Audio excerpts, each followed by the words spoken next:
बिस्मिल्लाहिर्रहमानिर्रहीम। अस्सलाम वालेकुम नादरीन, आप यूट्यूब चैनल देख रहे हैं। मैं इमरान खान हूँ। नादरीन, खैबर पख्तूनख्वा की सूरत हाल जो है वो बहुत ख़राब हो गई है और बारिशों की वजह से, सैलाब की वजह से बड़े पैमाने पर तबाही हुई है।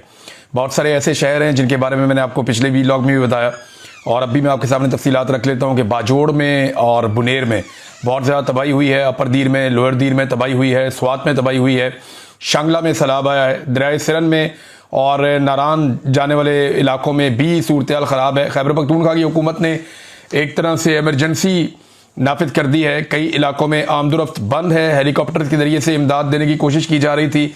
एक हेलीकॉप्टर तबाह भी हुआ है और अब तक की इतला के मुताबिक बड़े अफसोसनाक वाक़यात में 250 से ज़ायद जो लोग हैं वो जाँ बहक हो गए हैं।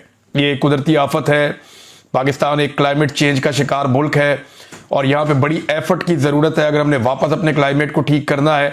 इन पहाड़ी इलाकों पे बहुत बड़ी तबाही आ रही है, बार बार सैलाब आ रहा है और हम हर चंद साल के बाद अब सैलाब विटनेस करते हैं। इस मरतबा जो है वो डीर के इलाके में, शांगला के इलाके में, बुनेर के इलाके में बहुत बड़ी तबाही आई है। एक ऐसा गाँव है जहाँ पे 80 के करीब घर गिर गए हैं और मैं एक बाचा खान साहब हैं, उनकी मैं देख रहा था वीडियो। उनकी फैमिली के 20 लोग जाँ बहक हो गए हैं। उनके लिए बड़ी तकलीफ की घड़ी है। हमारी नेक तमन्नाएं उनके साथ हैं। 250 कीमती जाने गई हैं। बहुत सारे लोग अपने प्यारों को तलाश कर रहे हैं। कई लोगों के बारे में भी पता नहीं है। सैलाब का पानी जो है वो अभी नहीं रुक रहा और बारिशें हो रही हैं, साथ साथ जो है वो सैलाब का पानी बहता चला जा रहा है। अब मैदानी इलाकों में क्या सूरत हाल बनेगी इसके बारे में अभी कुछ कहा नहीं जा सकता, लेकिन एमरजेंसी नाफिज की गई है और फौरी तौर पर सूबाई हुकूमत ने ये अहकामात जारी किए हैं कि कोई भी ऑफिसर अपना ज़िला या अपना इलाका नहीं छोड़ेगा बगैर पेशगी इतला के या इजाज़त लिए बगैर। तमाम लोग अपनी ड्यूटीज़ पे मौजूद रहेंगे। एमरजेंसी का नफाज किया गया है और दूसरी जानिब फ़ौज ने अपनी एक दिन की तनख्वाह जो है वो मुतासिरीन सैलाब को देने का ऐलान किया है और साथ में जो फ़ौज मौजूद है खैबर पख्तूनख्वा में उनके लिए भी हुक्म दिया गया है वो इमदादी कामों में हिस्सा लें। पुलिस क्या तो फ़ौज क्या, NDMA, PDMA, जितने भी महकमे, ज़िले हुकूमतें, रेस्क्यू की जो सर्विसेज हैं उन तमाम को भरपूर हिस्सा लेना होगा इमदादी सरगर्मियों में। और साथ ही साथ जो शहरी हैं उन्हें भी, जिनकी सबसे बड़ी जो फोर्स होती है वो मकामी अफराद होते हैं। जब भी कोई कुदरती आफत आती है तो उसमें जो सबसे बड़ी फोर्स जो सबसे ज़्यादा इमदादी कार्रवाइयाँ करती है, बाकी सारे इदारे और डिपार्टमेंट मिल के मैक्सिमम 25% का फ़र्क डाल सकते हैं या 30% का। ज़्यादा जो इमदादी सरगर्मियाँ होती हैं और उनके अंदर जो लोग हिस्सा लेते हैं वो मकामी लोग होते हैं, क्योंकि उनके सर्वाइवल का मामला है तो उन्हें हिम्मत करनी पड़ेगी। उनकी हिम्मत बंधाने के लिए पूरे पाकिस्तान को उनका साथ देना पड़ेगा। उन्हें बहुत सारे अब वसाइल चाहिए होंगे। मेरी लोगों के पास जो अनाज जमा था, जो खुराक जमा थी, वो भी अब उस तरह मौजूद नहीं है। लोगों के सर पे छत मौजूद नहीं है। बड़ी तादाद में अब खैमे चाहिए होंगे लोगों को। खैमों के साथ साथ लोगों को खुराक का बंदोबस्त करना होगा। सूबाई और वफाकी हुकूमत की जिम्मेदारी बहुत ज़्यादा बढ़ जाती है। मरियम नवाज ने गंडापुर साहब से रब्ता किया, बड़ी अच्छी बात है। उन्होंने कहा यकीन दहानी करवाते हैं कि हर मुमकिन मदद हम करेंगे। ये बड़ी पॉजिटिव साइड है। और देखें, इस तरह के मौक़ों के ऊपर आप सियासत को और बाकी चीज़ों को साइड पर रख देते हैं। बेशक मरियम नवाज की हुकूमत जो है वो एक जाली हुकूमत है और वो वज़ीर आला नहीं है।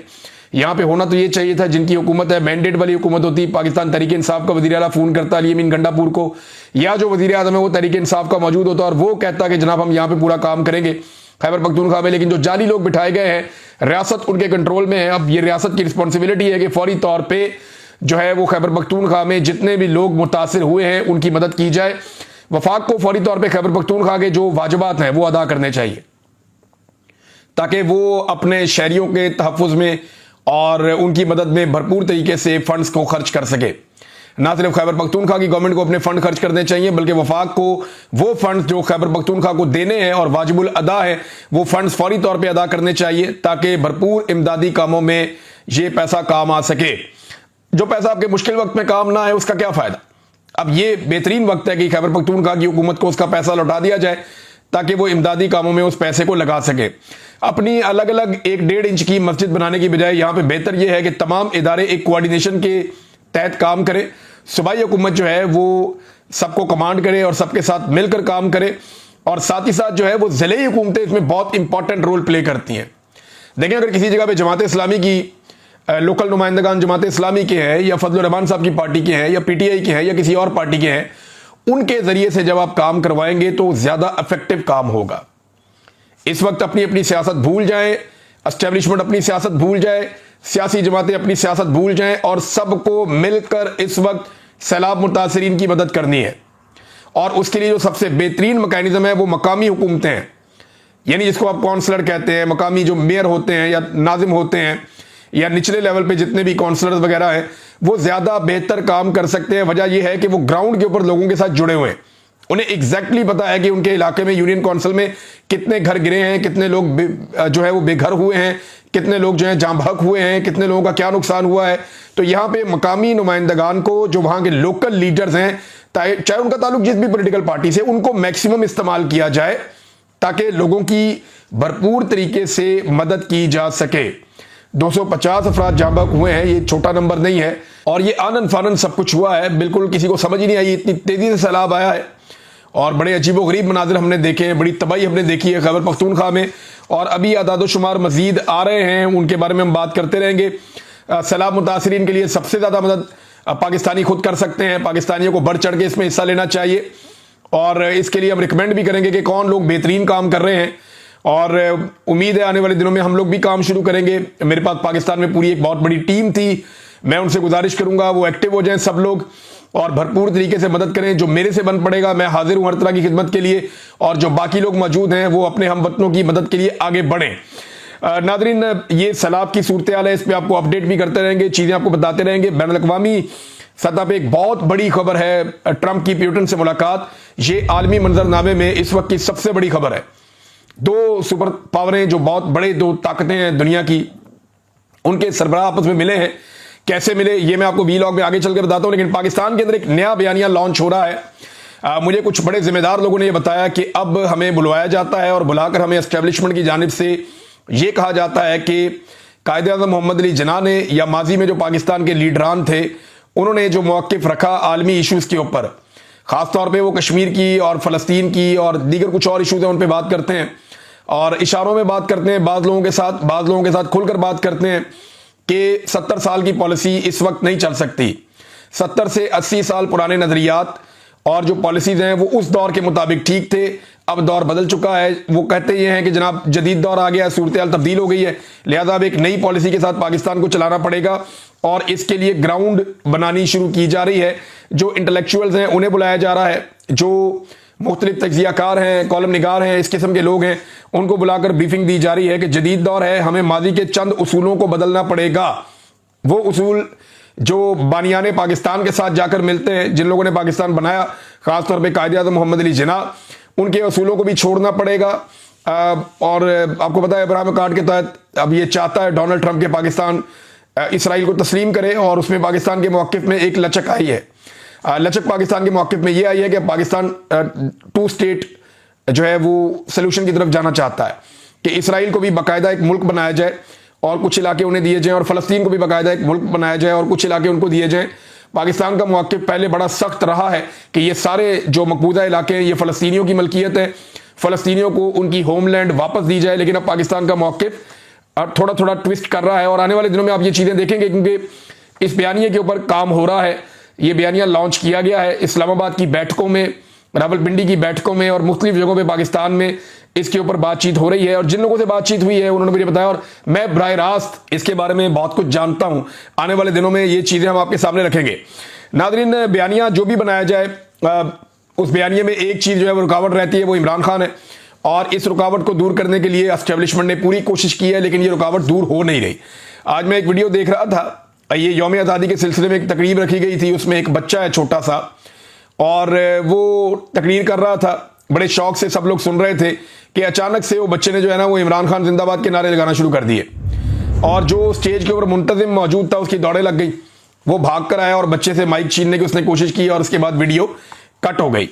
अब सूरत हाल नादरीन ये है कि इमरान खान जिंदाबाद का नारा भी नहीं लगाया जा सकता, लेकिन बच्चे तो मन के सच्चे होते हैं और बच्चे ये जानते हैं कि सूरत हाल किस तरफ जा रही है। अब इस बच्चे को भी गालियां दे रहे हैं सोशल मीडिया के ऊपर जो एस्टेब्लिशमेंट के टाउट्स हैं या कुछ सहाफ़ी हैं। ताकि मुझे बड़ी हैरत हुई कि इस तरह की गंदी ज़बान जो है वो सहाफ़ी कैसे इस्तेमाल कर सकते हैं।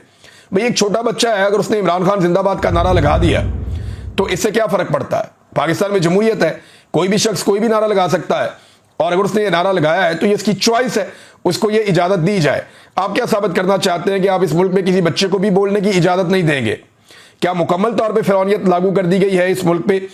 ये बच्चे की जो आवाज़ है और बच्चे ने जो बात की है उससे ये आपको समझ जाना चाहिए कि चीज़ें आपके कंट्रोल से बाहर है और एस्टेब्लिशमेंट जितनी जल्दी इस गंदी सियासत से अपने आप को बाहर निकाल लेगी उतना ही एस्टेब्लिशमेंट के लिए बेहतर होगा।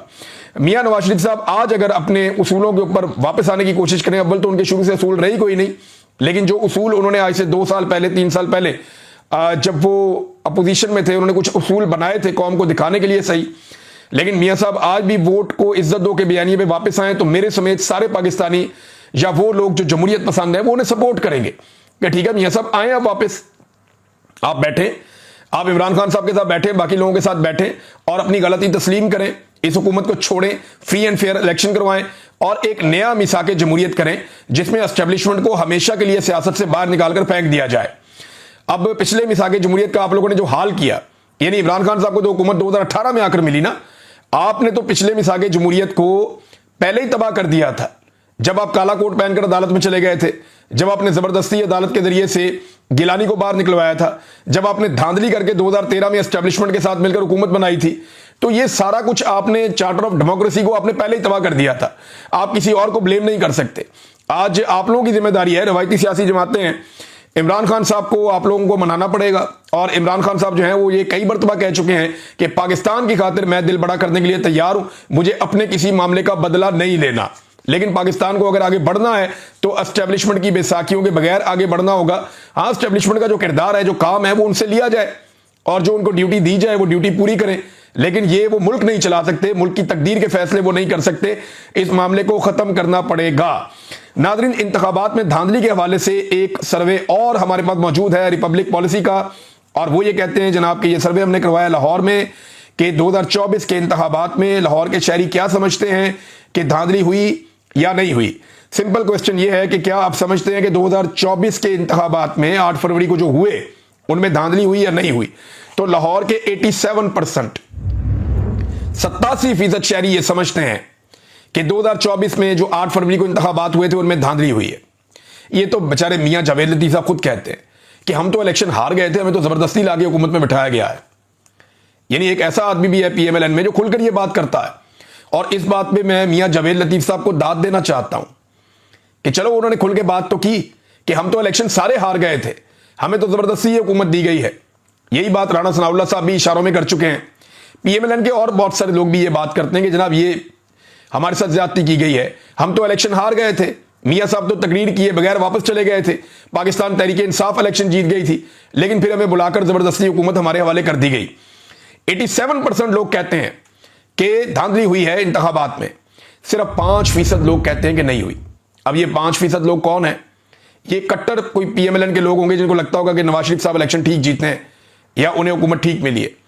हालांकि जो इतलात आ रही हैं उनमें मुबैना तौर पर यह भी बताया जाता है कि नवाज शरीफ साहब के और यास्मीन राशिद साहबा के इलेक्शन में जब आरओ ने इनकार कर दिया कि वो धांधली नहीं करेगा, तो उस पर मुबैना तौर पे तशद्दुद भी किया गया उस आरओ के ऊपर, और नया आरओ लाया गया, उसके ऊपर पैसा खर्च किया गया और फिर उस आरओ के जरिए से जाली फॉर्म 47 जारी करवाए गए जो इंतहाई ढीले किस्म के हैं। यानी नवाज शरीफ साहब को जब चाहे बाजू मरोड़ दें उनका, जब चाहे उन्हें कंट्रोल कर लें। 8% लोग जो हैं वो ये कहते हैं कि जनाब हमें पता ही नहीं है कि धांधली हुई है या नहीं हुई, लेकिन 87% एक बहुत बड़ा फिगर है जो इस सर्वे के मुताबिक ये कह रहा है कि लाहौर में धांधली हुई है। मरियम नवाज साहबा नाज़रीन पहुंच गई हैं जापान के दौरे पर, और जापान का दौरा उनका तय था, काफी अरसे से पता था कि ये जापान जाएंगी। अब जापान में मरियम नवाज साहबा के 2 प्रोग्राम होने जा रहे हैं जिनके बारे में रोला पड़ा हुआ है। एक एम्बेसी के अंदर होने जा रहा है और एक कोई हॉल है जहां पे प्रोग्राम होना है।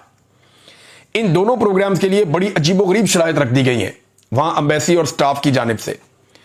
यानी एक तो यह है कि एक बंदा जो इस प्रोग्राम में शिरकत करेगा, एक एक आदमी उसका पूरा बायोडाटा चेक किया जाएगा, उसका सारा रिकॉर्ड चेक किया जाएगा, देखा जाएगा कि ये आदमी किसी दौर में भी कहीं पे भी कोई एक पोस्ट भी इसने इमरान खान के हक में तो नहीं की हुई, और पूरी तसल्ली करने के बाद किसी भी शख्स को इस बात की इजाजत दी जाएगी कि वो मरियम नवाज वाले प्रोग्राम में शामिल हो।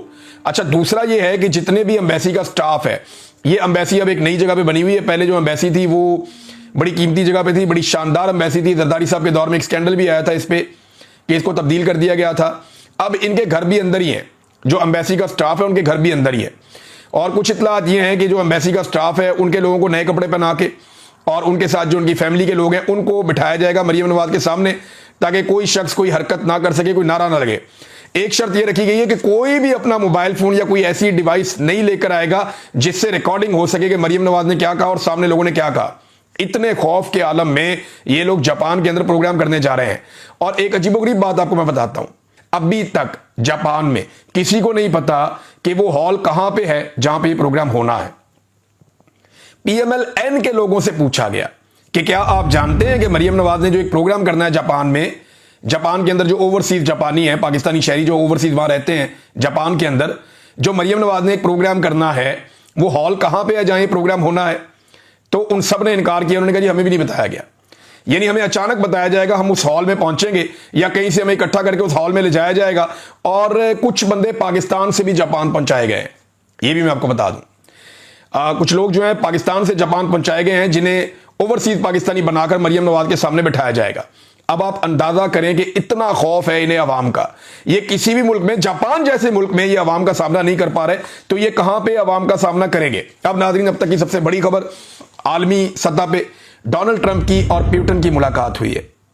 और प्यूटन जब पहुंचे डोनाल्ड ट्रंप को मिलने के लिए, तो ये मुलाकात एक्चुअली जो टॉक्स होने जा रही हैं रशिया की और यूक्रेन की लड़ाई के हवाले से, ये उस हवाले से प्यूटन पहुंचा अमेरिका में, अलास्का। और साथ ही जो है वो भी आ रहा है, ज़ेलेंस्की भी आ रहा है मुलाकात करने के लिए, जो यूक्रेन का प्रेसिडेंट है। तो इन दोनों के बीच में ये मुलाकात होनी है। अब प्यूटन जब पहुंचा तो मैं थोड़ा सा मंजरकुशी आपके सामने कर दूं। डोनाल्ड ट्रंप खुद रनवे के ऊपर मौजूद था प्यूटन को रिसीव करने के लिए, और खासा चौड़ा वो एक रेड कारपेट है जिसके ऊपर डोनाल्ड ट्रंप मौजूद था।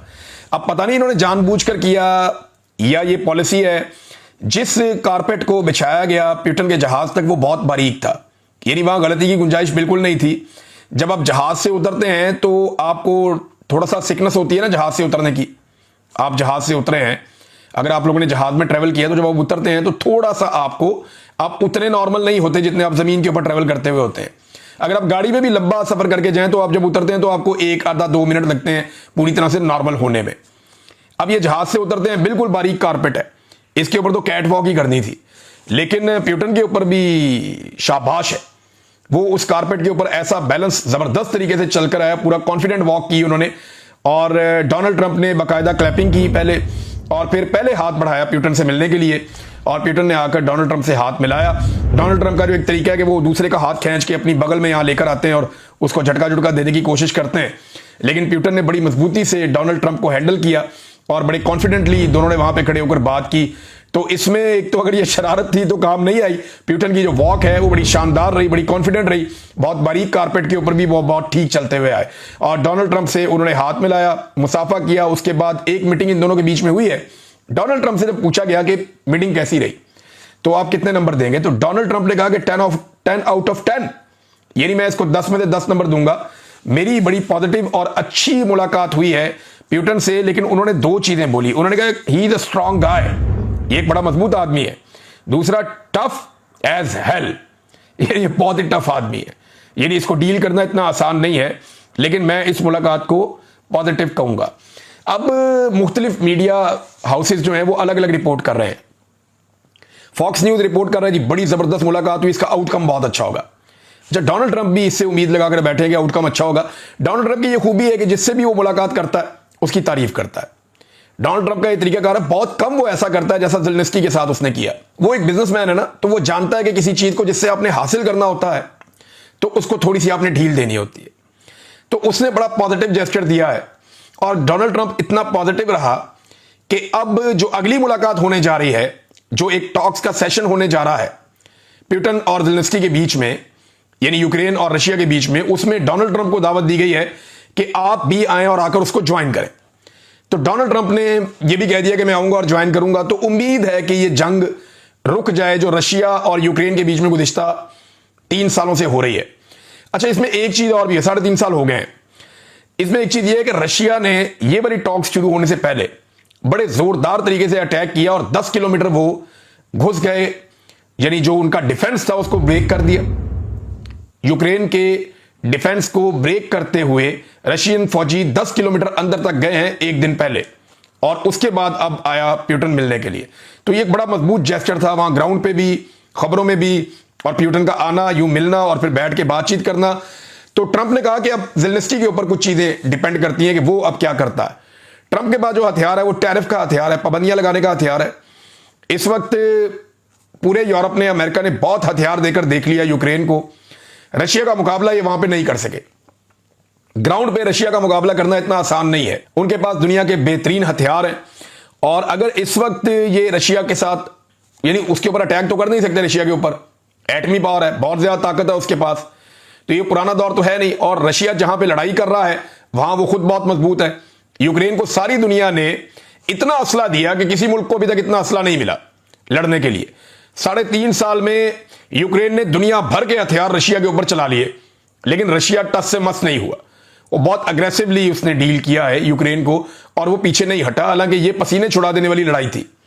अब इस लड़ाई के अंदर मीडिया अलग अलग रिपोर्ट कर रहा है। कुछ मीडिया कह रहा है कामयाबी हुई है, CNN ये कह रहा है कि अभी तक कोई बड़ा ब्रेक थ्रू नहीं हुआ, लेकिन आने वाले वक्त में कोई ना कोई ब्रेक थ्रू हो सकता है, और ये एक बड़ी इंपॉर्टेंट डेवलपमेंट है। लेकिन एक बात याद रहे, इमरान खान साहब ने इसी प्यूटन से मुलाकात की थी, तो उसके बाद पाकिस्तान में रिजीम चेंज हो गया था। और रिजीम चेंज की खाली वजह यह नहीं थी, पाकिस्तान की एस्टेब्लिशमेंट ने पहले से तैयारी की हुई थी। जनरल बाजवा को एक्सटेंशन चाहिए थी, और एक्सटेंशन इमरान खान साहब ने नहीं देनी थी उस वक्त। बाद में बेशक इमरान खान साहब ने कहा भी कि यार अगर ये सारा कुछ एक्सटेंशन की वजह से, तो आओ मैं देता हूं, लेकिन इन चोरों को तो लाके ना बिठाओ। लेकिन जो उस वक्त बाजवा साहब हैं, उनके सर पे कोई और धुन सवार थी, और उस पे उनको जब ये मिल गया साइफर, तो इसको उन्होंने बतौर हथियार इस्तेमाल किया मिलिट्री एस्टेब्लिशमेंट को काबू करने के लिए, कि भाई अमेरिका का भी ऑर्डर आ गया, अब हम पीछे नहीं हट सकते। लिहाजा पाकिस्तान में रिजीम चेंज हो गया।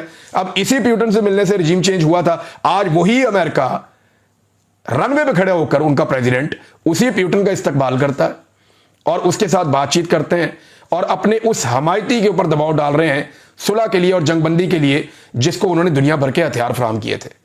तो दुनिया के अंदर जो रियासतें हैं ना, वो अपना फायदा सोचती हैं। पाकिस्तान की एस्टेब्लिशमेंट अपना जाती फायदा सोचती है, अपनी रियासत का या मुल्क का फायदा वो बाद में सोचती है। यही एक अफसोसनाक पहलू है जिसका हमें दुख है, पूरे पाकिस्तान को दुख है। यानी एस्टेब्लिशमेंट अपने मफाद के लिए कुछ भी करेगी, ये तो हमें पहले ही पता था, लेकिन वो अपने मफाद को पाकिस्तान के मफाद के ऊपर हावी कर देगी, और अपने मफाद को पहले रखेगी और पाकिस्तान के मफाद को बाद में रखेगी, इसका आइडिया बिल्कुल नहीं था। और इस चीज ने पूरी कौम को धचका दिया और दुख पहुंचाया।